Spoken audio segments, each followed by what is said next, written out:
Assalamu alaikum warahmatullahi wabarakatuh. This video lecture is for 9th class students of MS Secondary School Handwara. My dear students, today we will start the second chapter of your history textbook that is named as Socialism in Europe and Russian Revolution. My dear students, this chapter is having two parts. The first part is Socialism in Europe and second part is Russian Revolution. Today we will discuss the first part of this chapter, that is Socialism in Europe. So far as this Europe today is concerned, it is today having 44 countries. The Europe today comprises of the 44 countries of the world. Before telling you about the emergence of the socialism in Europe, let us first go through the meaning of socialism. What does it mean? Socialism simply means you can copy the same to your rough, a way of organizing a society, a way of organizing a society, a way of organizing a society in which major industries are controlled by government. A way of organizing a society in which major industries are controlled by the government. This system is known as socialism. Or in other words, we can say that when the means of production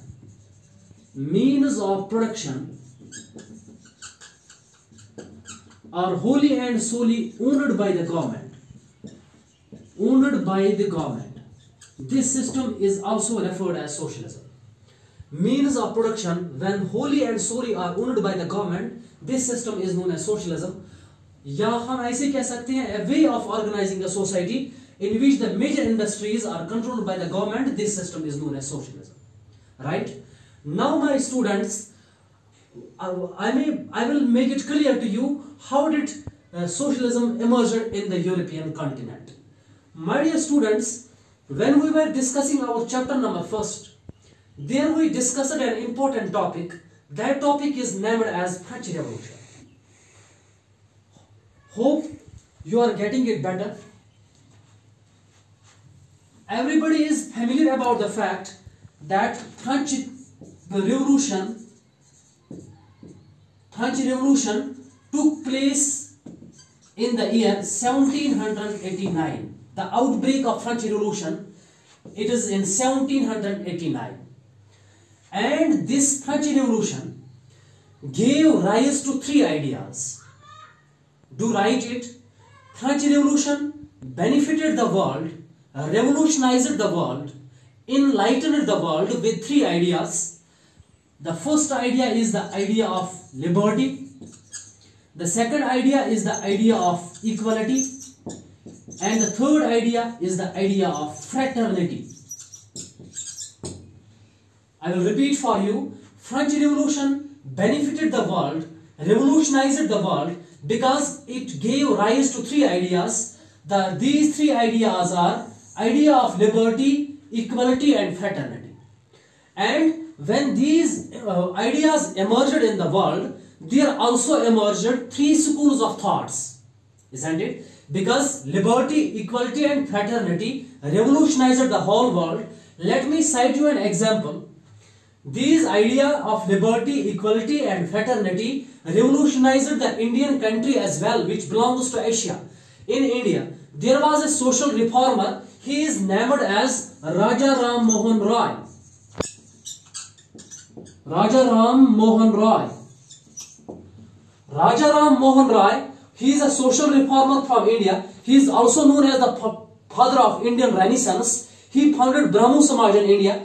This Raja Ram Mohan Roy also highlighted the idea of liberty, equality and fraternity. That's we can say that these ideas, the ideas of French Revolution revolutionized the Indian country and as well, not only the Indian country, but every nook and corner of the world was revolutionized with by the French Revolution, because it gave rise to the ideas like liberty, equality and fraternity. My dear students, when these ideas spread in the world, there emerged three schools of thoughts. These schools of thoughts are liberals.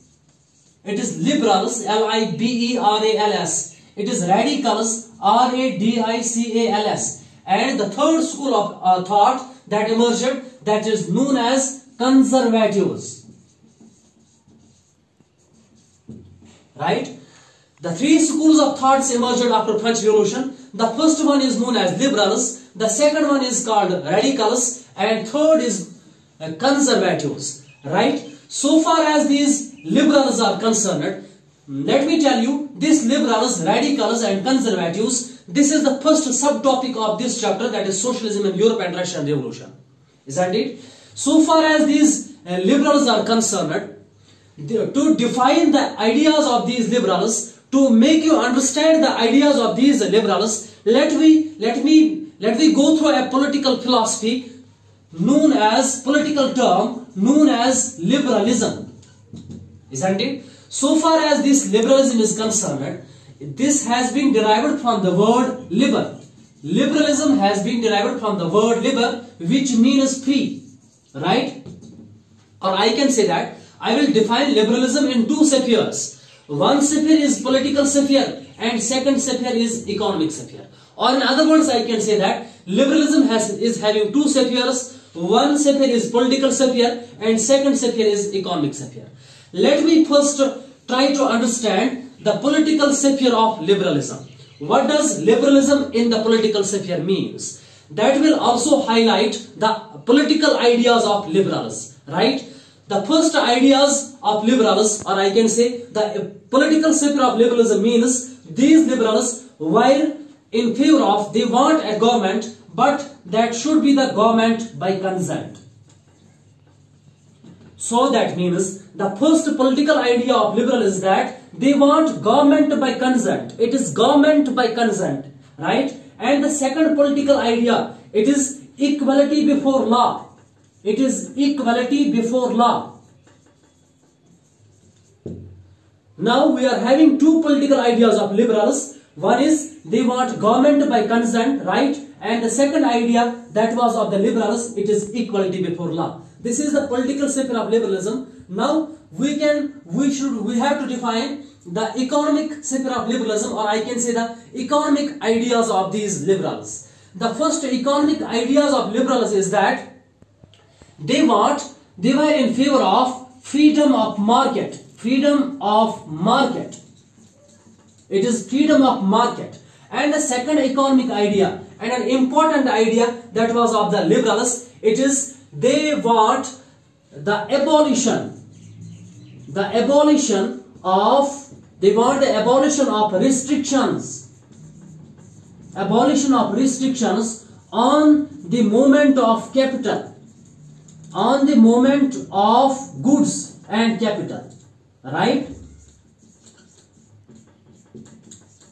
I will recapitulate for you. In the economic sphere, liberalism refers to the freedom of markets. That is the first economic idea of these liberals. Freedom of markets, isn't it? And they don't want the restrictions. They want the abolition of restrictions. There should not be restrictions on the movement of goods and on the movement of capital. So these four ideas, one is government by consent, equality before law, freedom of market, abolition of restrictions on the movement of goods and capital, that reflects a school of thought. This school of thought is known as liberals.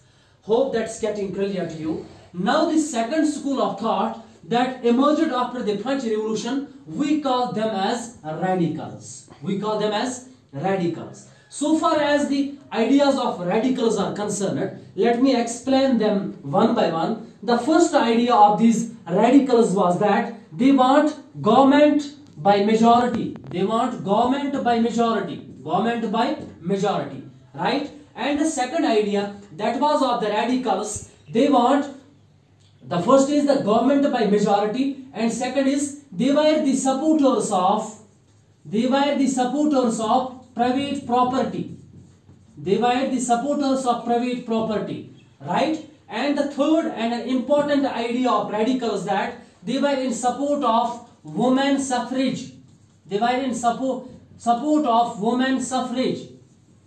Now we have three ideas. One is government by majority, that means radicals stressed on the system of government, but this government should be based on majority, right? And they were the supporters of the private property, but here you should keep in mind that they disliked the concentration of wealth in the hands of few, although they were the supporters of private property, right?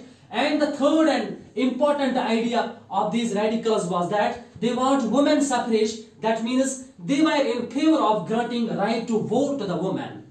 And all these three ideas reflected a school of thought. We call this school of thought as radicals. And the third school of thought that emerged after the French Revolution, with this school of thought is known as conservatives. So far as the ideas of conservatives is concerned, for understanding the ideas of conservatives, we have to go through a term called conservatism. Dear students, this conservatism means conservatism is a political philosophy which stressed upon the importance of traditional institutions like family, second, church, and third, monarchy.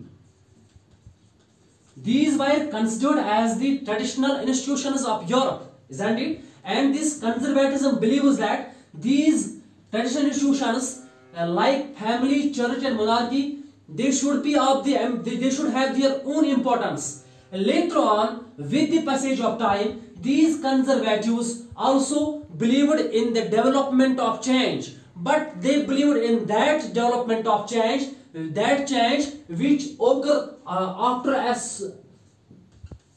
slow process. That means they believed in the development of slow change, right? These ideas reflected a school of thought known as conservatives. I hope the first topic would have gone clear to you. This topic is liberals, radicals, and conservatives. Now in the coming topics, we will find out that how was socialism emerged in the European continent, what were the causes of Russian Revolution, what were its consequences. Hope that's getting clear to you. Thank you very much. Have a nice day.